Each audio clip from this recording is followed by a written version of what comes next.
Hello साथीहरू, अब सुर्खेत पुग्न जम्मा आधी घन्टा मात्र बाँकी छ। हर्रे भन्ने ठाउँ यहाँ अगाडि हो, 1 किलोमिटर मात्र छ। तर के गर्नु साथीहरू, यहाँनिर चाहिँ बाटो बिग्रेको अवस्था चाहिँ बाटो बनाउँदैछ जेसिबीले चाहिँ, माथिबाट चाहिँ खसेछ कि पहिरो।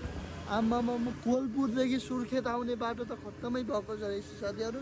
यस्तो कि बिचबिचमा चाहिँ कतै एक्सिडेन्ट भएको छ, कतै पहिरो झरेर पुरै बाटो त अवस्था नाजुक छ साथीहरू। त्यही पनि हेर्नुहोस्, त्यहाँनिर चाहिँ यसरी सफा हुँदैछ। अब चाहिँ एकछिनमा सफा गऱ्यो भने हामीलाई चाहिँ छोड्छन् होला। त्यसपछि छोडिसकेपछि हामी जानुपर्छ। यहाँ पनि अवस्था नाजुक छ। हेर्नु त साथीहरू, डाँडाकाँडा सुर्खेतमा यस्तो हुस्सो छ। यो चाहिँ सुर्खेतमा पर्छ साथीहरू, यस्तै छ। हेर्नु, बाइकको अवस्था पनि नाजुक भइसकेको छ। बाइकमा पनि प्लास्टिक ओराएको छु किनकि चाहिँ पानीले भिज्छ भनेर साथीहरू।